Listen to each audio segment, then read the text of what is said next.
राजस्थान में पंचायत और निकाय चुनाव की तारीख भले ही अभी तय नहीं हुई है, लेकिन प्रदेश की राजनीति पूरी तरह चुनावी मोड़ में नजर आने लगी है।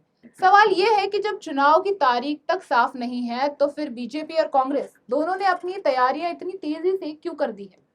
दरअसल पंचायत और निकाय चुनाव सिर्फ स्थानीय सरकार चुनने का जरिया नहीं होता, बल्कि उन्हें प्रदेश की राजनीतिक ताकत का सबसे बड़ा ग्राउंड टेस्ट माना जाता है।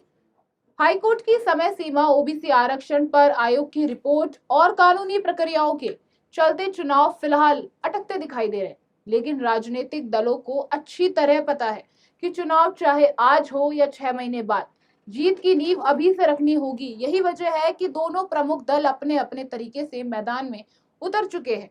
बीजेपी इस बार बूथ मैनेजमेंट को अपनी सबसे बड़ी ताकत बनाने के लिए तैयारी में है। पार्टी का फोकस गांव-गांव तक संगठन को मजबूत करने, सरकारी योजनाओं के लाभार्थी तक पहुंच बढ़ाने और कार्यकर्ताओं को सक्रिय करने पर है। पार्टी नेतृत्व मानता है कि अगर बूथ मजबूत रहेगा तो चुनावी नतीजे भी उनके ही पक्ष में आएंगे।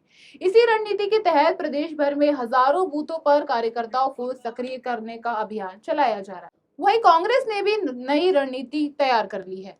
अब पार्टी के नेताओं और पदाधिकारियों की सक्रियता को रिपोर्ट कार्ड के जरिए मापने की कोशिश की जा रही है। कौन नेता अपने क्षेत्र में कितना सक्रिय है, किसने कितना जनसंपर्क में कार्यक्रम किए हैं और संगठन को कितना मजबूत किया है, इसका पूरा हिसाब रखा जाएगा। कांग्रेस का मानना है कि जवाबदेही तय होने से संगठन में नई ऊर्जा आएगी और चुनावी तैयारियों में मजबूत होगी। हमारी राजनीतिक जानकारों का कहना है कि पंचायत और निकाय चुनाव केवल सरपंच, पार्षद या प्रधान चुनने की लड़ाई नहीं है।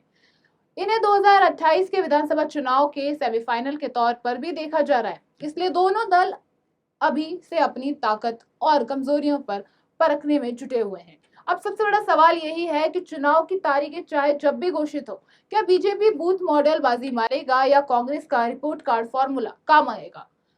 आने वाले महीनों में राजस्थान की सियासत का असली मुकाबला इसी जमीन पर तय होता दिखाई देगा।